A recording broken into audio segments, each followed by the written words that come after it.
When we draw eyes, we're actually going to begin by drawing 4 equally spaced dots.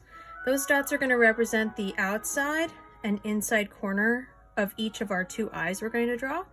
You can double check that they're equally spaced by measuring with your pencil and seeing if each of those spaces is equal. If they're not, you'll end up having to erase only simple dots instead of erasing a perfectly drawn eye.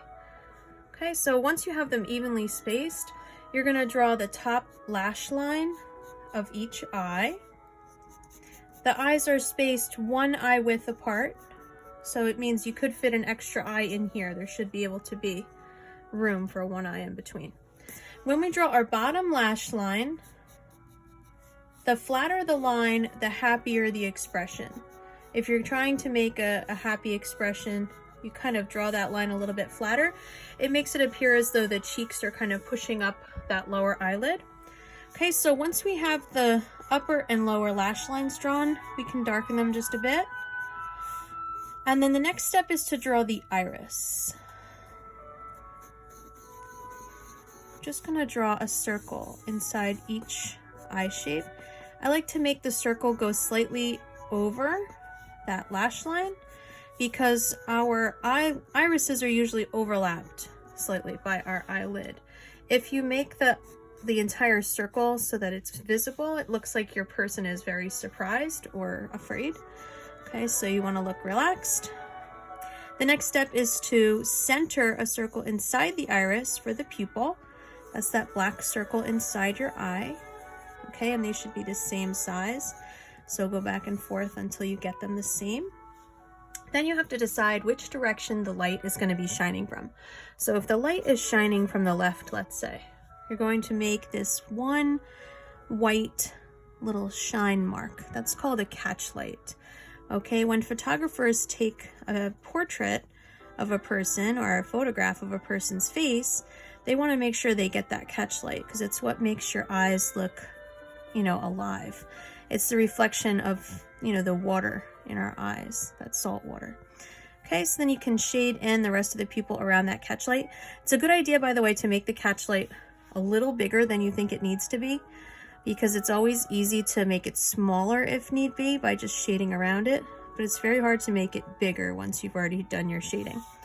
The next step is going to be to shade the iris. So first of all, the outer rim of the iris is usually the darkest part, no matter what color your eyes are, whether they're blue or brown or hazel or green, or if you have amber eyes, gray, sometimes violet. Okay, the darkest part is going to be the outer ring. So I'm just darkening that a little bit. Then we want to think of the pupil as a sun. And we draw these little, almost sun rays going around the iris to darken it. Now, once you've done a full set of those little sun rays going around the pupil, now you're going to darken just underneath the upper lash line because you will have a shadow cast from the eyelashes, so it'll be pretty dark there. And whatever I do on the left eye, I do on the right eye. This prevents you from having that problem where you have the one perfect eye and then you can't match it. I've definitely had that happen.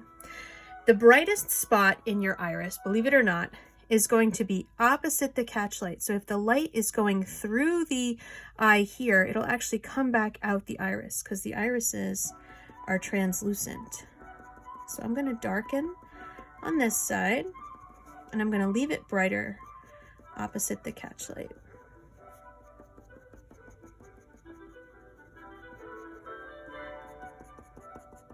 Okay, so darker on the side that has the catch light and a little brighter opposite the catch light.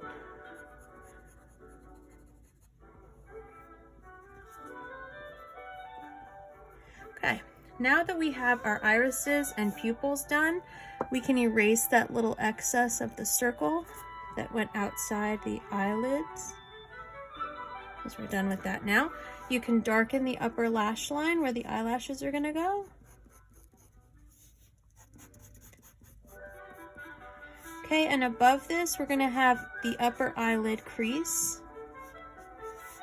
And now I'm righty, so I always work on the left eye first so that I'm not covering it with my right hand. So if you're lefty, you probably want to work on the right eye first and then move to the left. Just makes it a little bit easier. Okay, now the lower eyelid, we're going to just darken this lower eyelid line. And then you have this extra little lip here. That's the lower eyelid. It's very, very small. If anybody wears makeup or eyeliner, you know that's really hard to get eyeliner down there. There is this little tear duct only on the inside corners of the eye. Sometimes people think it's on both corners. It's only the inside. That's where your eyes water. Right inside corners. Okay? To do eyelashes, you're going to start on the outside of the eye by making almost like a wide U, letter U. Okay, it should go straight across like that. And it kind of curves upward. Now these eyelashes will continue to curve in this direction until you get to the pupil. Then they kind of go straight up. And once you pass the pupil, they're going to curve the other direction. And they get a little smaller towards the inside corner of the eye. Usually don't have eyelashes on the inside tear duct. Okay, so I'll do that again on this eye. Straight out in a letter U almost. They're going to continue to curve. They usually won't cross this crease unless you're enhancing with makeup. Once you get to the pupil, they go straight up and then switch the other direction. Okay, bottom eyelashes are the same, just usually a little bit smaller. They curl down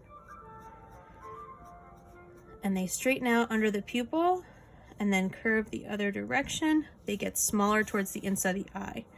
Now, if you have long lower eyelashes like I do, the lower eyelashes may be longer, but typically the upper lashes are the long ones. Okay, next we need to add some eyebrows. Okay, eyebrows are going to be just individual little lines because eyebrows are made from individual hairs. They kind of go in this direction, out to the left on the left eyebrow, and out to the right on the right eyebrow. Your eyebrow should not have an outline around it. It should all be drawn with these little individual hairs, okay? And try to draw them together so that they look similar. Be careful with the angle. You know, if you put it too low, it may look angry. Too high, it might look surprised. You want it to kind of look relaxed.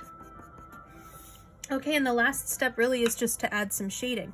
So you can add a little bit of shading to the left side of the eyelid and the right. That makes the eye look like it's round. You can also add a little shading right underneath the inside of the eyebrow. And you can imagine where it's going to connect to the bridge of the nose.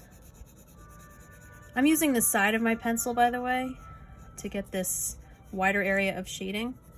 You're also going to have a little bit of shading on the outside of the eye.